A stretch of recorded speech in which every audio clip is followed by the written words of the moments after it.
Hello, everyone, and welcome back to Knockdown Sports Radio. My name is Chris Calicut. As always, joined by my partner in crime, Mr. Cody Tigg. What's up, buddy? What's up, man? I am happy to be here. Happy to have a bit of a lighthearted show, as you said on Twitter today. I think we're just going to have fun shooting the crap like we always do, and let's start off by telling the people where they can go, my man. Absolutely. So, we're fairly active on Twitter, not as much as maybe we should be, but you can see over my shoulder here if you're live on the YouTube, or you can find us on Twitter at knockdown_media. That is knockdown_media.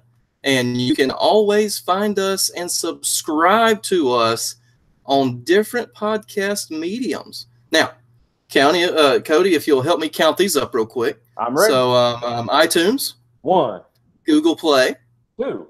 Stitcher. 3. TuneIn. 4. And iHeartMedia. I think that gives us how many, Cody? How many? That gives us 5. And you know what 5 means? It means we need 5 stars in all 5 places, people. Help make us famous. Help let us do what we love doing, shooting crap about sports. 5 stars in 5 places. Get on it, everybody.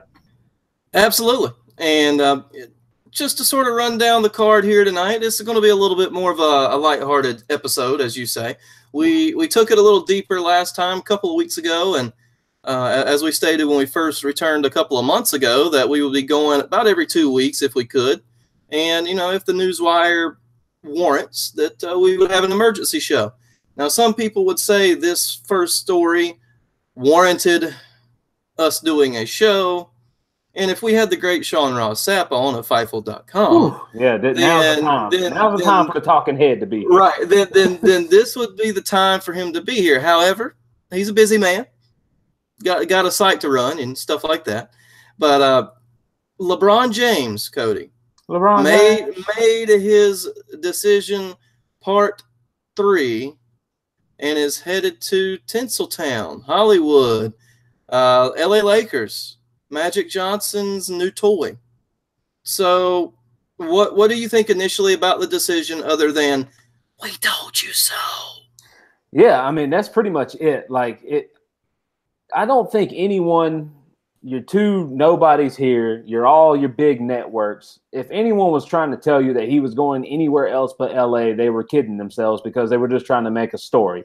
There was no story about where he was going, period. So nothing to talk about. It's no surprise. I mean, he's getting paid while he's doing it. He's got homes. He's got businesses. His children are going to be fine. I mean, not only was it a smart business decision for LeBron, it was a good life decision because that's where everything is based for him right now. So it was not a question of where. It was just a question of when he was finally going to say it. For sure. And I think that's the big thing is I think the vast majority of the talking heads wanted to hold on for that last bit of content. As we say, hashtag content. That's what we are in the business of. But 4 years, $153 million is the contract, and I think that puts him in somewhere in his late 30s at the end of the contract. So he's going to have a little bit of tread left on the tires even after that contract.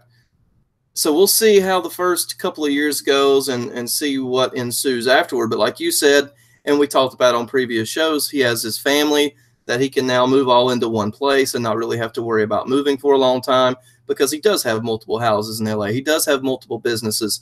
He has stake in a lot of different things. But let's talk about something slightly off the wall, Cody, let's get away from the basketball court a little bit.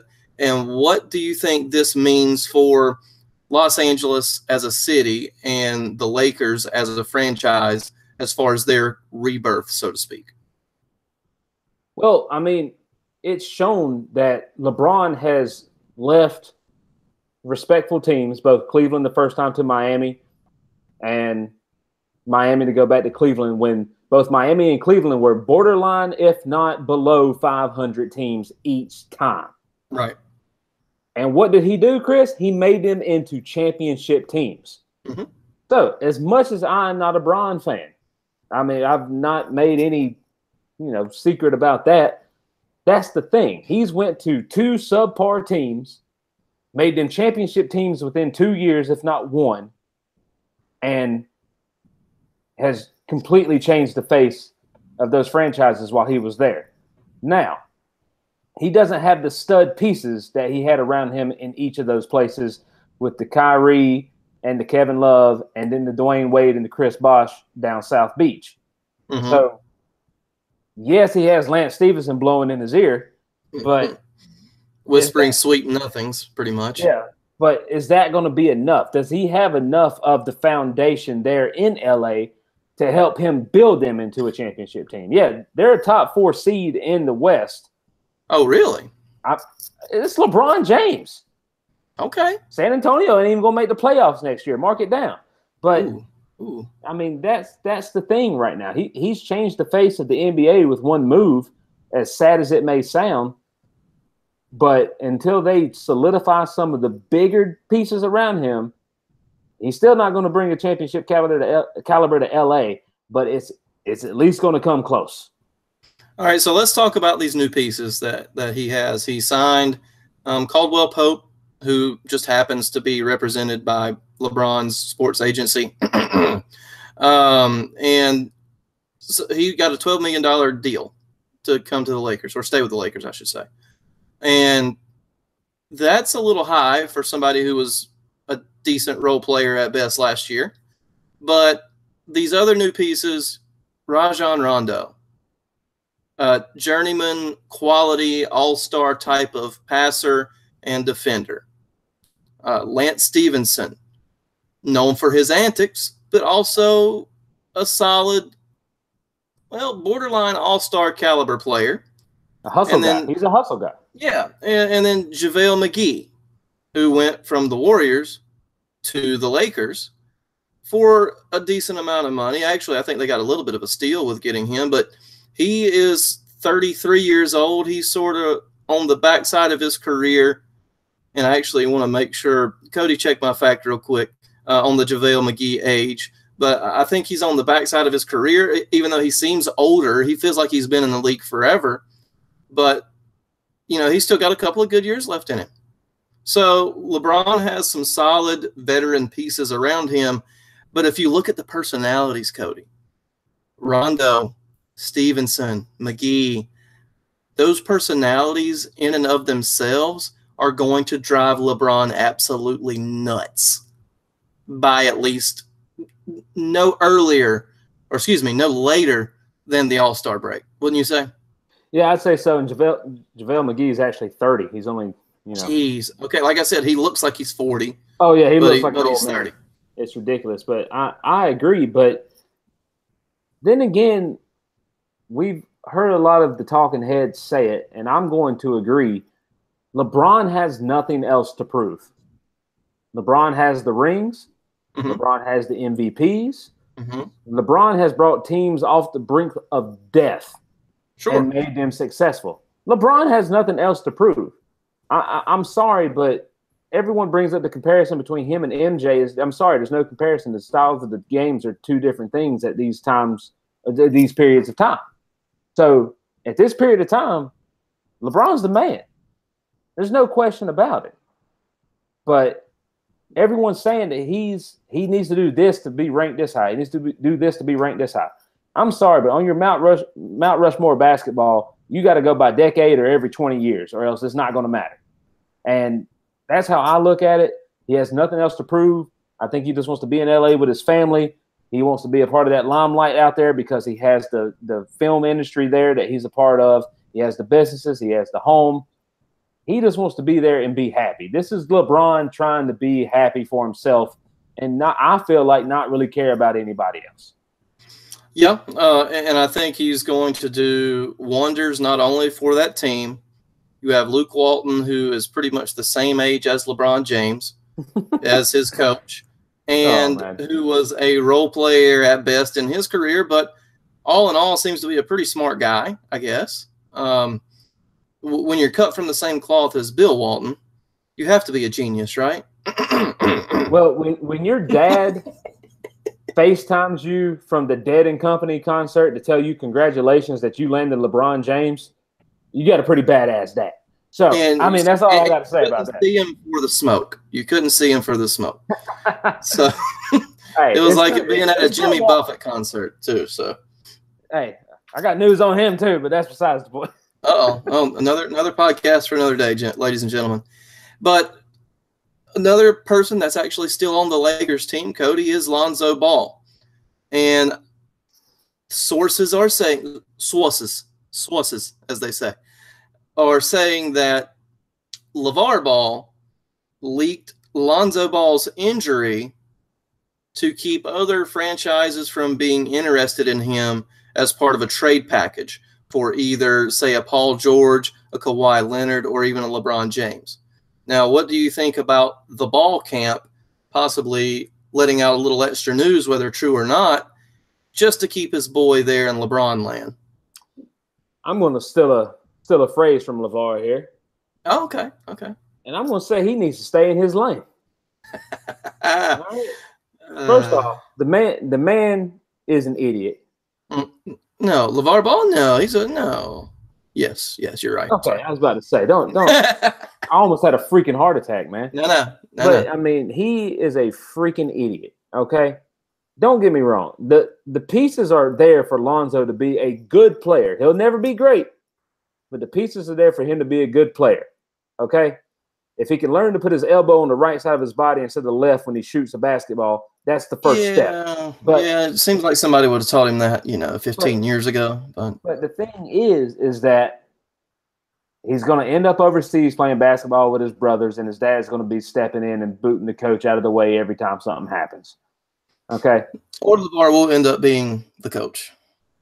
Where? Well, and overseas? Overseas, wherever his boys go. But see, they actually started that Lithuania. The ball league, some sort of semi-pro league for 18 years and up that didn't want to go to college and still want to get a look at the NBA. They actually started their own league, and that's where LiAngelo's going. He's going to play for the Los Angeles Ballers. Yeah, every city's named the Ballers, which I think is absolutely outrageous. But my thing is that if the NBA caused all this, okay? The NBA caused all this with the whole one and done rule. Mm-hmm. So it's the NBA's fault that this is even happening in the first place. Okay. You actually made a great point. This was nowhere on our notes, but let's talk about it for a second. Let's do, man. We got time. Exactly. Adam Silver has been declared the best commissioner of any pro sport in recent memory. Would you agree with that statement? I would agree with that statement. And the reason is because he is a friend of the player, so to speak. Would you agree? Yes, I agree with that. And also because he's slightly more liberal in his policies, not only with the players themselves, but the way teams are working with the increase of the luxury tax and everything like that. Would you also agree? In terms of the political issues, they have not worked themselves into the NBA quite as much, except with Steve Kerr and Greg Popovich, and LeBron and Steph tweeting a little bit. So they're not having to deal with all the mass exodus that the people are experiencing in the NFL. Right. Anyway, I agree with your statement, though. Right. The reason is because they already agree with their commissioner's standpoint. They don't have to fight. So that's the reason there are no scuffles in the NBA. But with all these things that you would think would be good for the sport, we now have a super team in the Warriors because Boogie Cousins signed for the mid-level exception to prove himself after he was injured most of last year so he can get the big contract next year. Now, some people are saying that's breaking the rules in a sense, but to me, if I'm going to take a pay cut, how am I in the wrong? Like, if I'm Boogie Cousins, how am I the bad guy here if I'm taking a pay cut? I just joined a championship franchise and made them twice as good because I'm taking the place of JaVale McGee. I'm actually going to be starting. And the Hampton Five necessarily is no more, but Boogie adds a little street cred to that starting five, yeah? I mean, I agree with that. But the thing is, Boogie got to get on the court. Boogie gonna be Yeah, on he's the not court, it going to doesn't be on matter. there till February. Is that right? Somewhere in that ballpark. January or February. It's going to be about halfway through the season, I think, before he's able to actually get on the court. But people are saying now that with Adam Silver being so player friendly and so team friendly, that he's actually being the cause of this super team mantra in the NBA and the lack of sort of cohesion or equality as far as the teams go. So is it okay to be like a Roger Goodell and be like a stick in the mud for the sanctity of your league? Or would you rather be Adam Silver, have that player-friendly mentality, and then your product end up going to crap? We got to think. I mean, I'm going to have to compare fans on this one, Chris. I'm going to have to say your NFL fans who stick with your teams through thick and thin, as you do with your Panthers when they have a crap year, how I do with the Steelers during a crap year, and how people still pull for the Raiders for all those years of not having a winning record at all. Right. All right? It's the fan base. You don't have those fan bases in the NBA unless you're Boston. Your fair weather fans are bandwagoners everywhere. Yeah, that's the thing. So it doesn't matter. You build a super team, then whenever Golden State comes for their one game here in Charlotte, guess what? You can't buy a seat to that. Yeah, you're right. It's like that. I think it's the fans. Us as fans have caused the NBA to suffer because we can't stick with a team. You follow LeBron wherever he goes. You follow, if Kobe would have left LA, you'd have followed Kobe. I mean, it's things like that. Kobe was drafted by Charlotte. Sore point, Chris. Sore point. Yeah. But that's the thing. I blame the fans for this mentality. I blame us as spectators of the game on why the NBA has suffered so much and why people talk so much crap about it. It's the same game we've always seen. Nothing's changed. It's just you don't see people in the crowd, oh, that team sucks. Oh, this team's winning more than that team. Oh, they upset. They suck. I'm sorry. It's our fault. It's not Adam Silver's fault. He's just trying to make $1, man. That's his job. Okay, that's fair. I mean, he's just this innocent-looking, like evil scientist-looking guy with his slender bald head and his little pencil eyeglasses. I mean, but yeah, he's like the coolest dude ever to these NBA players, and it's befuddling in a sense, but it's kind of cool also in a sense. But I'll be interested to see where the NBA is at in 5 years from a team standpoint with all these different contract negotiations, how people can do the buyouts, how many, how much these teams have to eat previous contracts and yada, yada, and stuff like that. But I'll be interested to see where it's at in 5 years. But I thought that was just an interesting point to compare commissioners like that a little bit. But let's go back to LA just for one quick second. So you think LA is going to be the 4 seed in the West. So give me a potential record in the 82-game regular season. Use those Pfeiffer math skills, bud. I guess my thing is 82 games. Don't steal mine. It's not even written down, but don't steal it. I mean, they're not going to lose any more than 15 games. What? So you're saying they're going to go 67-15? Yeah, man. The record's like 73, right? 72. Yeah, okay. Man. All right. So that's fine. Jesus. The Warriors have lost single digits games in the last 2 years, man. I mean, it happens. Okay. LeBron's good, man. All right. So I'm going to go 45-37. That's too low, man. That's too low. 45-37. I think that LeBron's going to be the centerpiece, and they're going to struggle because of their age and their depth. I think they have some really good young pieces in, like a Josh Hart, a Brandon Ingram, even Alonzo Ball. I think they're going to be deep, but they still need some time to develop that young talent, and they need one more piece. And I think that piece comes next year. I almost think that the Spurs are going to hold on to Kawhi this year just to piss him off, and because they can pretty much do that if they so choose. Yep. And even downgrade his stock even more, which to me is you're punishing yourself if you do that. but I think that one more piece comes next year in the form of somebody like a Kawhi Leonard, and that will push him over the edge. So I think sort of a 45-37 and maybe like a 7 seed in the West. I think that's where they end up next year, and I'll probably get a lot of hate mail for that particular prognostication. But guess what? Guess what, guys? You can comment on the YouTube video below and cuss me out. I'll flag you, but you can cuss me out. I'll change mine. They're still not going to lose any more than 20 games. All right, I'll give you that. I'll give you that. 60-22 is at least a little more kosher of a pick, I think. Okay, so, yeah, it's more kosher, but I'm just saying, like they're going to be a 4 seed in the West. Okay. Right. They're going to have the first game at home, and then the rest are going to be on the way in terms of the series. So. Very good. Write those down. Jot them down, ladies and gentlemen. We'll revisit them in about 9 months. But yeah, we probably shouldn't, because I'm probably going to be way off. Let's just forget this conversation never happened. But, whatever. And we'll be on, like, ESPN's 2 a.m. to 4 a.m. slot by that point anyway. So God, I hope so. That would be awesome. Not going to lie.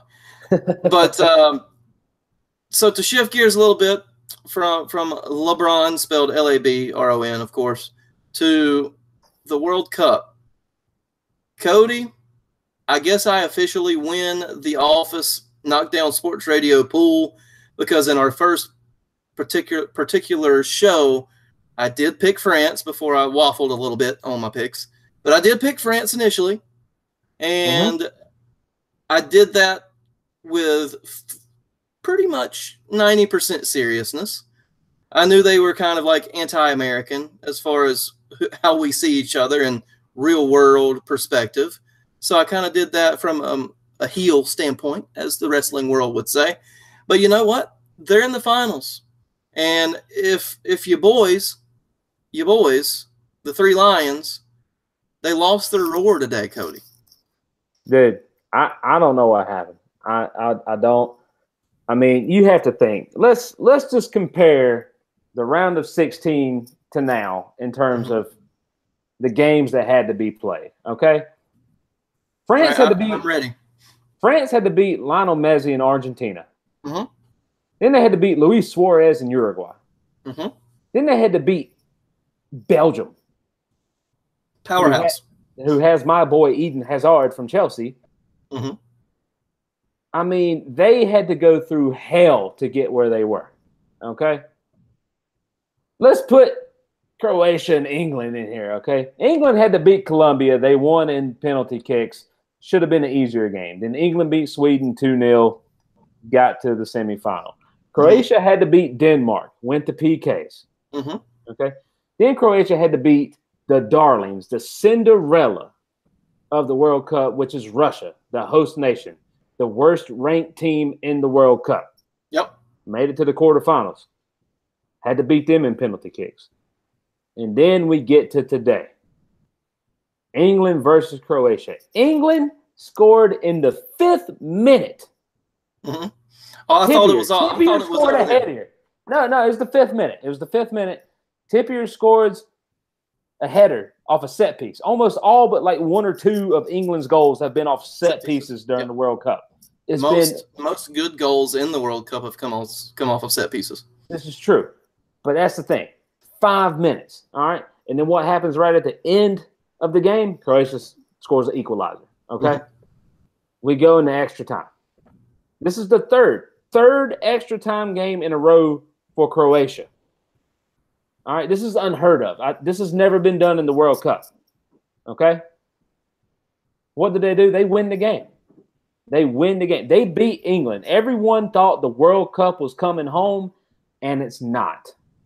So that brings us to where we are. We have France, the powerhouse, going up against the underdog Croatia. We have Croatia, 3 straight extra time games. We have France, again, the powerhouse. Last time they were in a semifinal was against Italy, is when Zinedine Zidane got kicked out for doing a headbutt, okay? That's the last time they were there.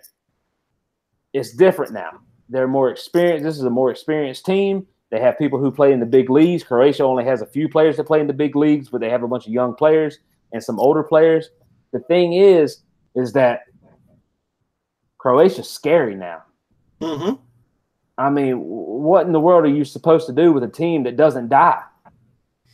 Yeah, that's the thing. Perseverance and just absolute heart from those guys, because I thought the storybook ending, or the storybook was at least going to continue with Russia versus Croatia, and they found a way to be clutch every single time. Oh, and clutch is not even scary. the word for Croatia. I mean, Okay. they are ridiculous.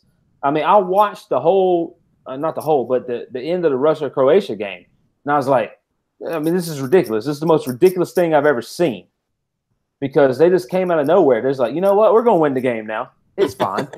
And they did. It's just what happened.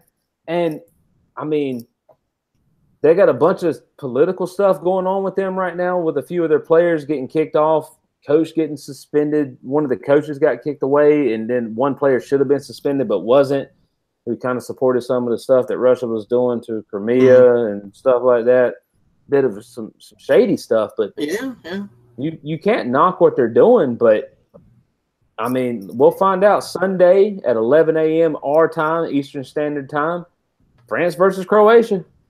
And if France doesn't win, this will be your biggest upset in World Cup history, if you ask me. Pretty much. But I think today's game completely changed with the substitute at the 74th minute. And that's where Rashford came on for Sterling. Sterling had the speed to beat everybody on the Croatia side, and he was at least creating opportunities for England, as to where whenever Sterling went off of the pitch, they really had no attacking ability. It was very, very limited shot-wise and aggressiveness.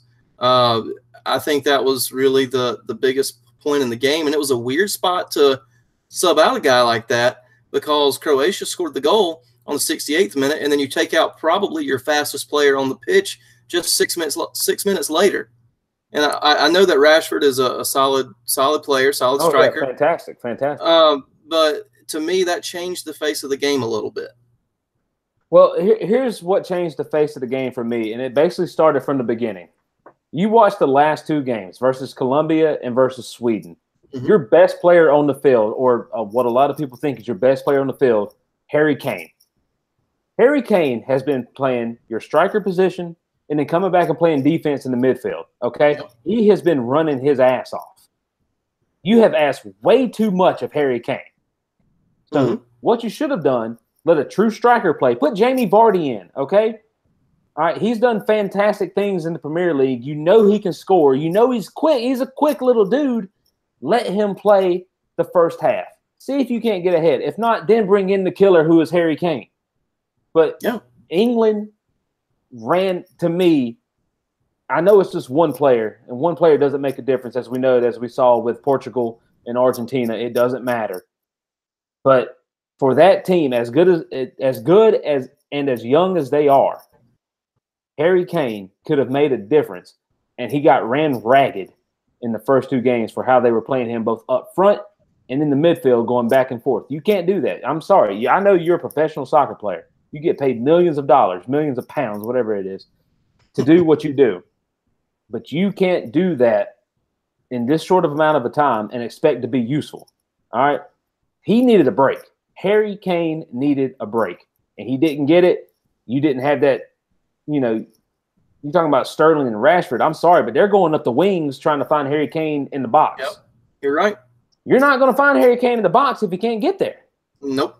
So I kind of blame the coach for that. I don't think he rested players when they needed to be rested. I don't think he made the right subs.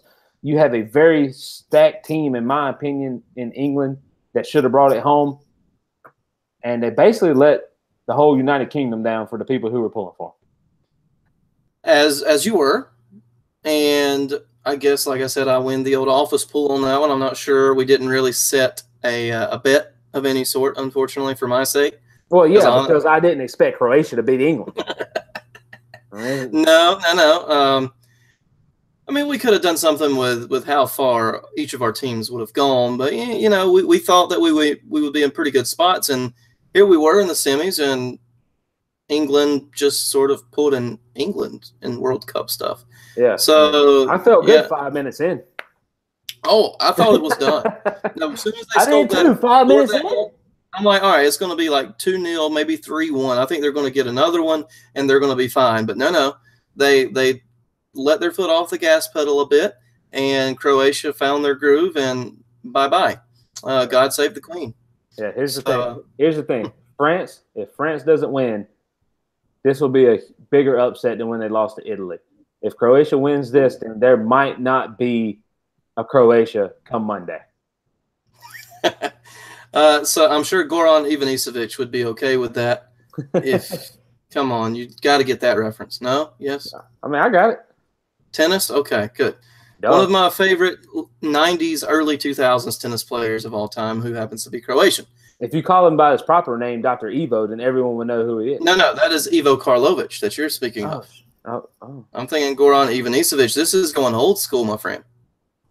But I will say this. Man, you're older than me, man. That's why I'm the better looking one out of the two. Just keep going. Like 2 years. Calm down. So I will say that England's celebrations probably bother you because that's a lot of wasted beer, is it not? Yeah, I watched the celebration of the goal at the 5th minute. They do that on every goal, though. It's not just a big goal. But the thing is, here's the thing. That beer costs at least 10 pounds, at least. Here's the thing.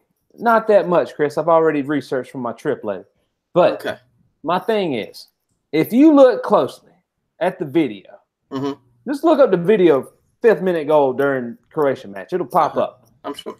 There's a man who is double fisting. Okay? He has half a beer in this hand and half a beer in this hand. He has drank a full beer total. He's sitting there staring at the screen waiting, like talking to his buddy, like, you ready? You ready? I'm holding these until they score.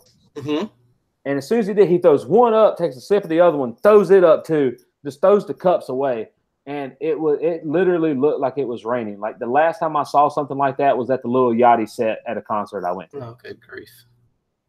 See, this is my partner in crime, ladies and gentlemen, going to Lil Yachty concerts at 30 years old. Whoa! You know, trying to maintain that shred of youth. That's okay. That's okay. I gotta live for both of us, man. You're right. You're right. Oh man! So unfortunately, there were some tears in the beers at the end of the game. Yeah, things got salty. Once they got refills, it was all over. No more throwing for them. They probably chugged them after the game. I wouldn't blame them, honestly. Yeah, they still may not be going to work tomorrow due to sadness.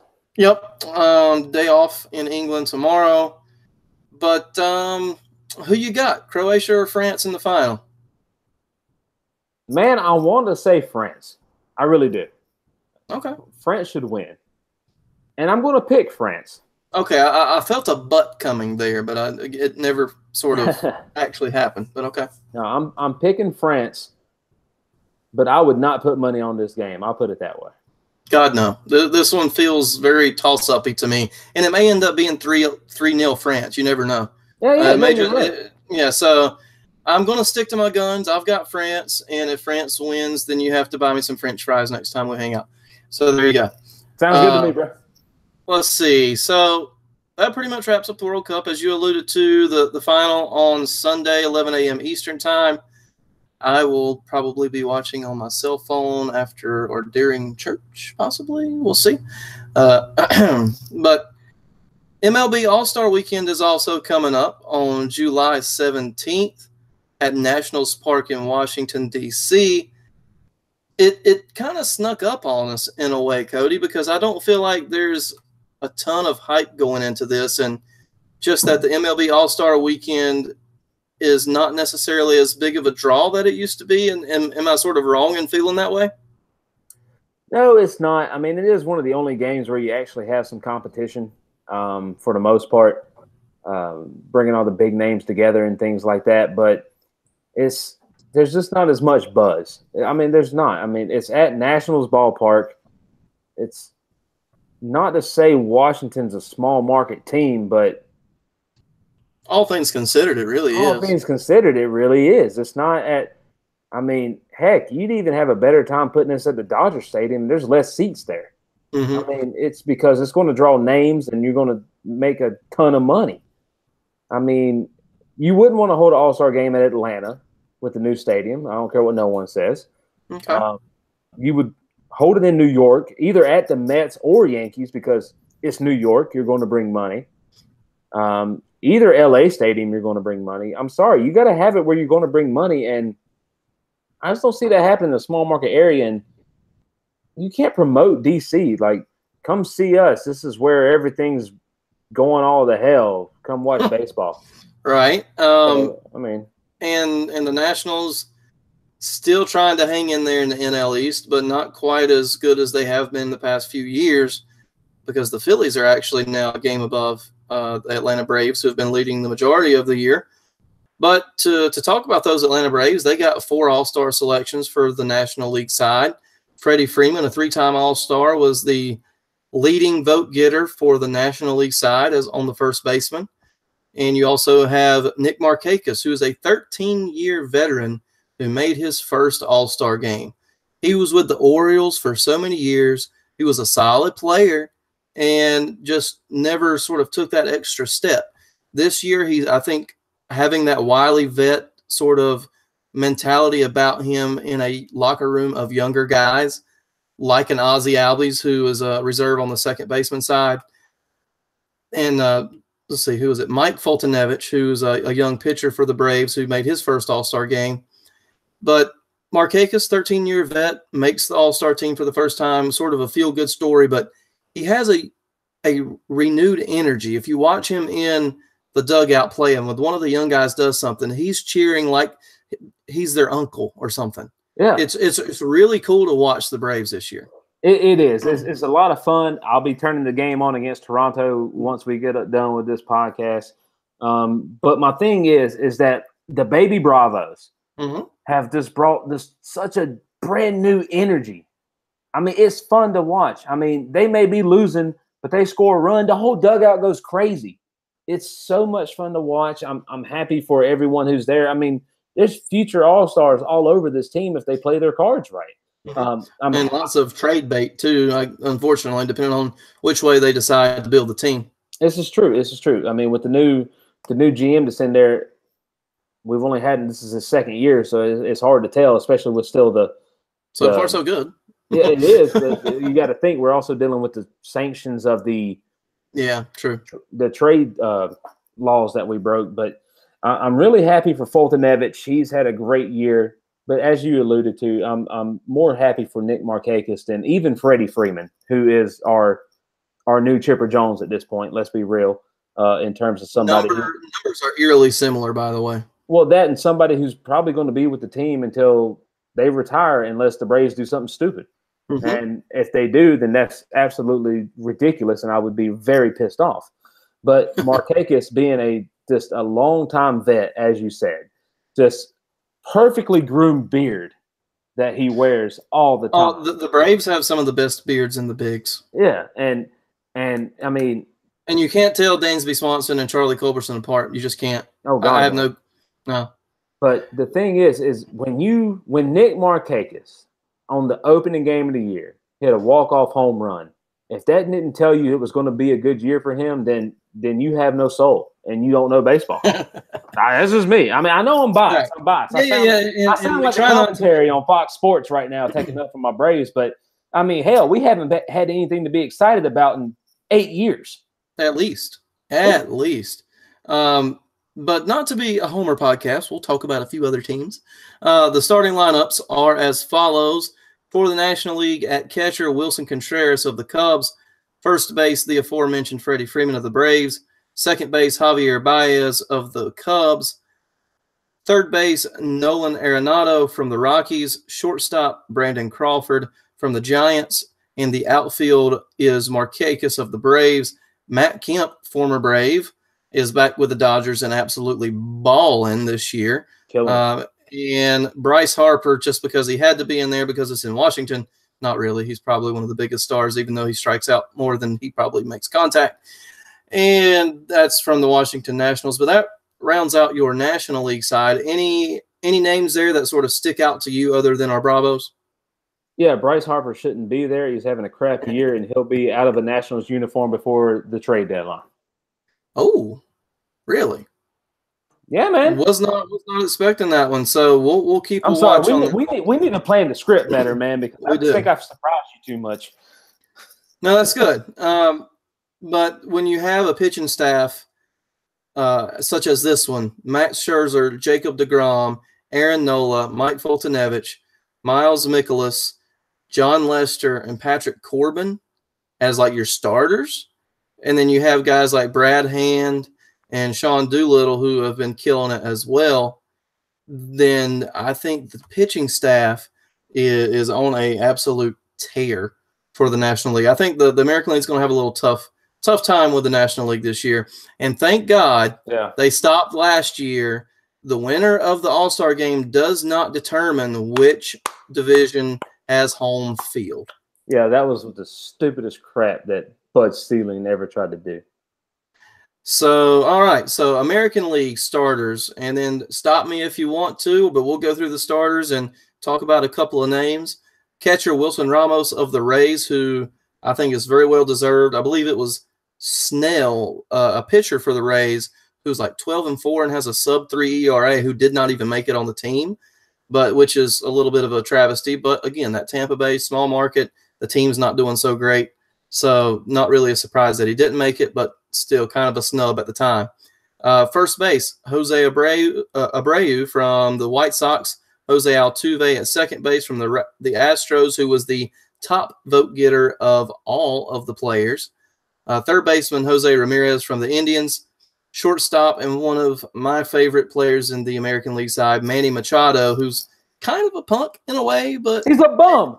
Manny Machado is a bum, man. Come on, man. He's fun. No, he's a bum, man. He's fun. No, keep going. He's a bum. Mookie Betts, Mike Trout, and Aaron Judge. That's a pretty solid outfield, if I say so myself. And J.D. Martinez is your DH because it is the American League side, so they get their DH. But wait. Mm-hmm. Is the pitcher not batting for the American League? Doesn't look that way. Wait. We need to talk about something. Because they did, hold on. 1, 2, 3, 4, 5, 6, 7, 8. I got to figure out how this is going to go because it's in the National League Park. So that'll be interesting. That's my thing. Why? Maybe it was because it's just. Maybe it's just voting. Yeah. Right. Maybe it was just the voting because it's the ninth position on the American League side. Yeah, okay. Ooh, so your starting pitchers, Luis Severino from the Yankees, who is pretty much a straight killer in a sense. Yeah. Corey Kluber of the Indians, Chris Sale of the Red Sox, Trevor Bauer of the Indians, Justin Verlander, pretty much a perennial all-star, even though he's not having quite as good of a year this year. Garrett Cole, J.A. Happ, and Jose Barrios. Those are your starters. And then, of course, former Bravo, Craig Kimbrell, making another all-star game, which that seems like that should be. Man. So it looks like that's at least 4 or 5 all-star games for him, right? It's got to be. Yeah, I think it is. I mean, Craig, no matter what you say about him, he's got that never say die attitude, but like Croatia for a World Cup. But, it's always good to see him come up because I think he got put in a position he didn't want to be put in when he was traded. So I'm always happy to see him succeed. Absolutely. But your quick pick or quick pitch, maybe we should say, for the All-Star game, and I was happy to talk about the home run derby coming up, but there's really nobody of note in it besides a Cincinnati Reds pitcher, I think named Lorenzen, is going to be in it, a pitcher. But there's only a handful of names announced. The whole field has not been announced as of yet, so I was a little disappointed with that. Speaking of events that have lost their luster, that would be the home run derby. Yeah. But give me a quick winner. Who do you think has the deepest squad? Who do you think has the ultimate maybe extra home run to put them past the edge there on the All-Star game? Well, in terms of the extra home run, in terms of getting out to an early start, it has to be the American League. They have the bats, but the National League has the pitching. Yep. So I think the American League is going to come out to an early start, get an early lead. They're going to start subbing in their late pitchers that they have, bringing in. You got Trevor Bauer, Craig Kimbrell, Aroldis Chapman, Trevor Bauer, he's a closer, right? Or a relief Yes, pitcher. believe so.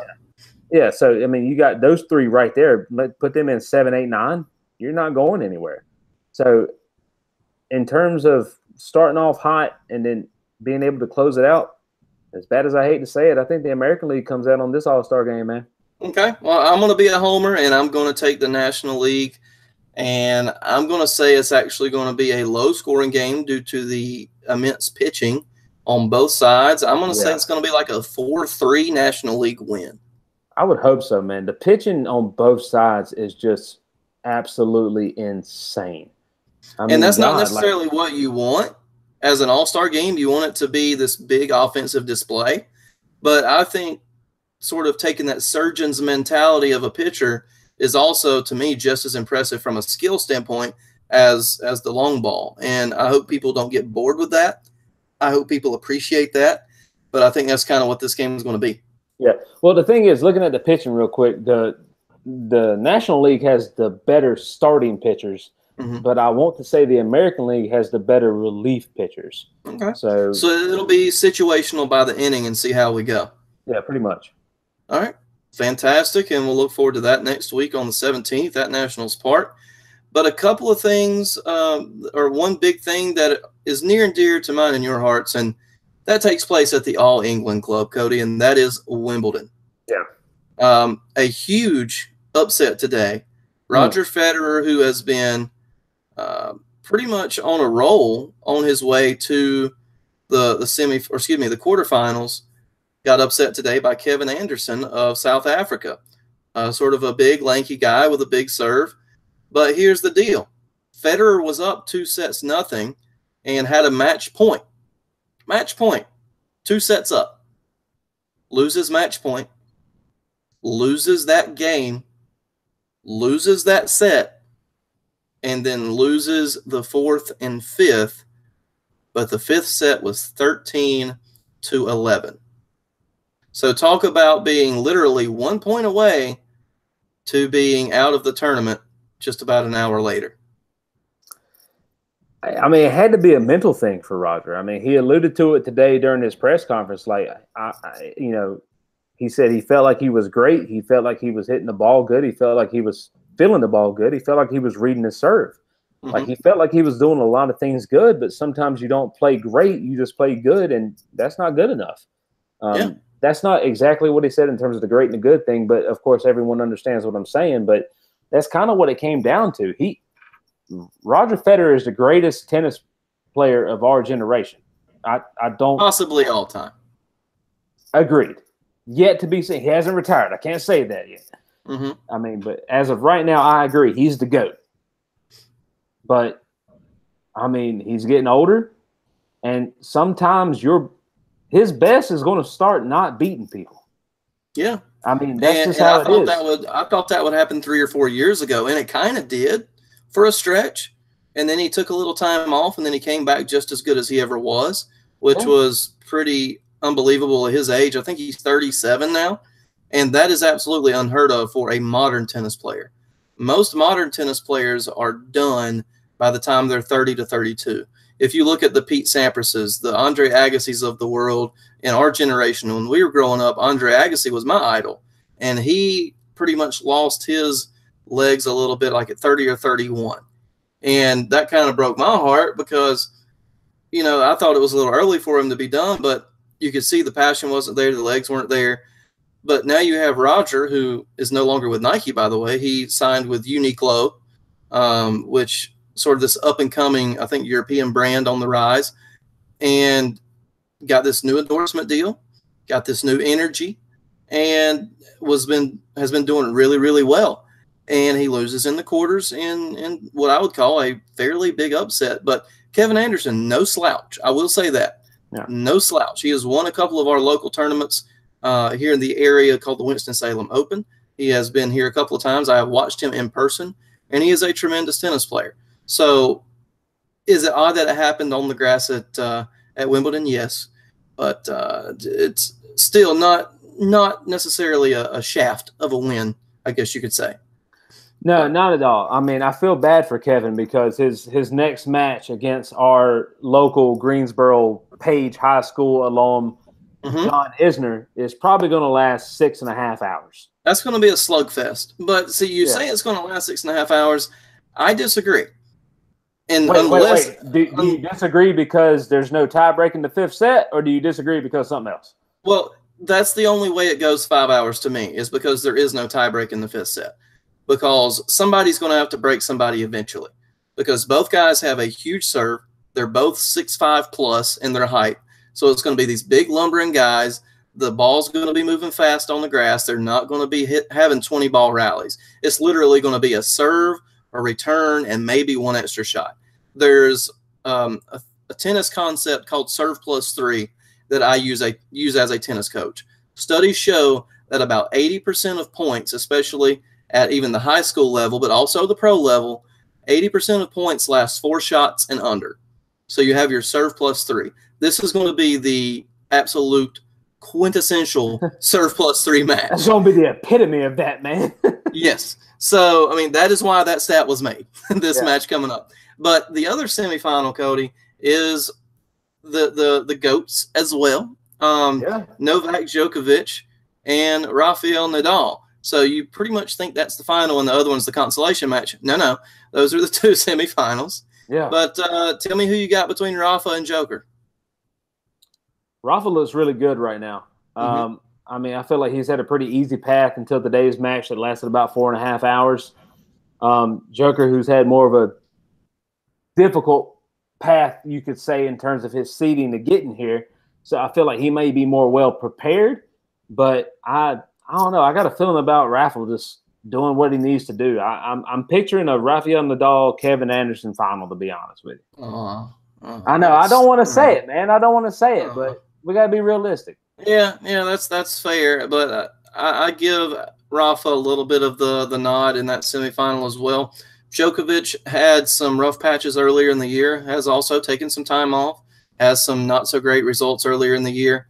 But it's nice to see him back in form, so to speak. Yeah. And I think that'll be a banger of a semifinal match. Yeah. And I look forward to potentially seeing that on the old television. But to touch on the ladies' draw as well, Serena pretty much has a clear path as a 25 seed, Cody. A 25 seed because she was out having a child. She has since gotten her rank up from 100 and something all the way back up to 25 in just a few short months.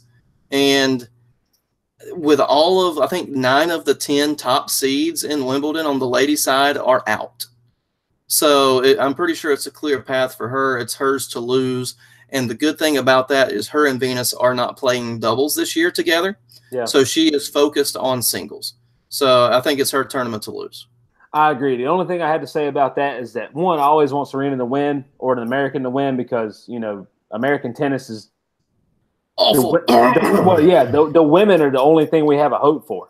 Pretty much. I mean, that's it. I mean, Coco, Sloane, Madison Keys, Venus, Serena. I know there's more out there, but those are your like top 5 Americans right now, if I'm not mistaken. You knew that many. I'm proud of you.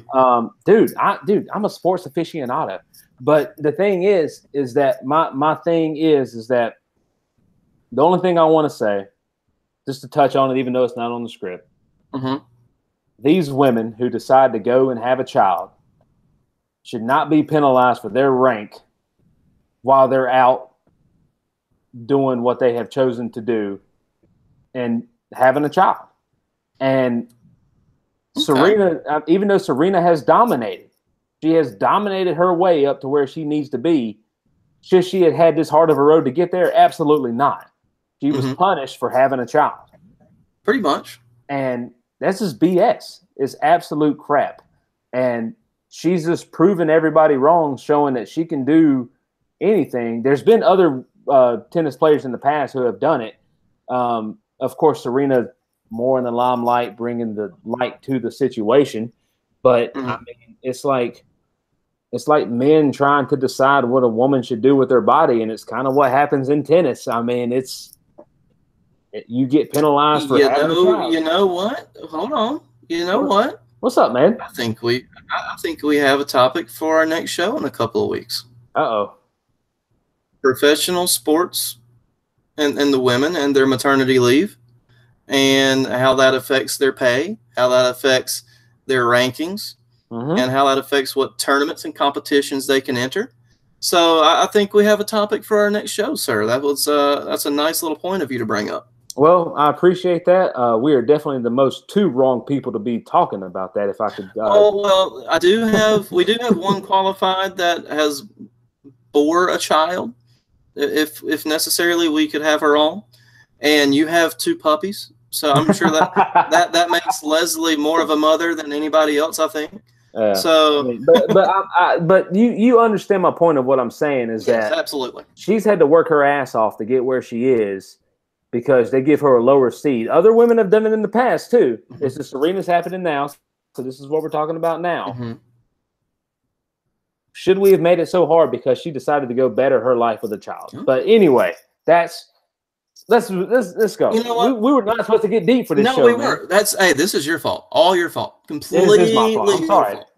But I'm going to reel us back in because we like to end Knockdown Sports Radio with a little game. This is a nice new little segment that we've been doing in the last few shows.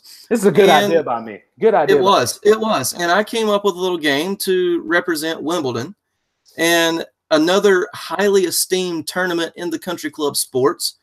Is the Masters, a tradition unlike any other. So I'm going to play a little game with you, Cody. I'm a little nervous, man. I have already asked your lovely bride, Leslie, as you did to me last time, with World Cup trivia. I have already asked these questions to Leslie and received her answers. And I will say that she got 5 of the 6 correct. Oh, God, man. 5 of the 6 correct. Oh, man. And the game is a Wimbledon tradition or Masters tradition. Okay? All right, man. Are you ready? Item number 1. Which is a food staple at the Masters or Wimbledon, and that is the pimento cheese sandwich. Oh, it's got to be Masters. Okay. You are correct. What Leslie get? She said the Masters as well. All right. All right. Number 2, all white apparel for the participants. Oh, I mean, that's Wimbledon. I know that one. Okay. You're 2 for 2. She also answered Wimbledon. All right. Another concession stand favorite, strawberries and cream. Wimbledon. 3 for 3. She also answered Wimbledon. Dang, man. We've been together too long. And here's one that I think you might have a little trouble with. Okay. Wimbledon or Masters? The Champions Dinner.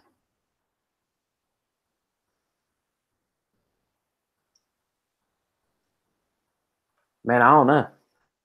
You got to pick one, bro. I know. Well, you got to think that Wimbledon is called the championships. The Masters is the Masters. It's not a championship. So I'm going to say Wimbledon. I am sorry, sir. You are incorrect. And you know what sucks for you? She said the Masters. Did she really? Yes. So for those who do not know, the champion of the previous year of the Masters gets to pick the menu for the following year's Champions Dinner with all of the Masters participants. So when Bubba Watson won it a few years ago, he had like fried chicken, barbecue, potato salad. I'm not sure, but it was a lot of Southern stuff. Fried chicken. Pretty much. All right, so number 5. All right, so you've only got actually. That's a trick question, man. You have no room. The championship. God. All right, so. All right. Masters or Wimbledon? Okay. Pay phones only because there are no cell phones allowed on the premises.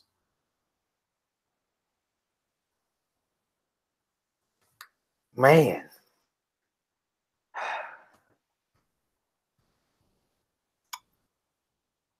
Five seconds. I'm going to say Masters just because I saw our teammate in college, Sebastian, take a picture at the grass court in Wimbledon. You are correct. Boom! And that is the one she missed. Oh, but she got the championship right. She did. The Champions Dinner. Mm-hmm. Oh, She did. dang. So I thought that was pretty cool because I was researching this, and they said you're pretty much the Masters is the only place you're going to find a line for a payphone in 2018 because there's really no autographs allowed. There's no cell phones allowed. They're extremely strict with their patronage. So it's very interesting, very old school. Yeah. And last but not least, and I think you're going to get this one for the tie, Wimbledon or Masters, the landmark, Hinman Hill. Oh, Wimbledon. Ding, ding, ding. We have a tie. That's where I would sit if I ever went to Wimbledon because I can't afford a seat. Now, is Leslie available? We have about 2 minutes left for the show. Nah, she's not, man. Darn. Okay. Well, here, I'll give you the chance for bonus points. Okay? Bonus point. Oh. Due to more recent stars than the aforementioned Tim Hinman for Hinman Hill, what has that landmark since been renamed? Oh, neither one of us would get this. Oh. So what has Hinman Hill been renamed? Well, it's also called this because of another star. 5 seconds. Is it an English star? 2, 3. Queen Elizabeth 4, Speedway. 5. I don't know, man. Murray Mound for Andy Murray. Oh, my God. I thought you would have got that one. Oh, dude, he's from Scotland. It doesn't count. Oh, it's close enough. I read something about Murray the other day. He's from the United Kingdom when he wins. He's from Scotland when he loses. Absolutely. Dang. But, man, that pretty much wraps us up for today. That was fun, man. I love the game segment. That's good. That's good. We might actually have to lead off with that one next time. We might have to lead off. Man. We might have to. That's fun, man. People love that. For sure. For sure. And I just want to remind the people, Cody, where they can follow you on Twitter.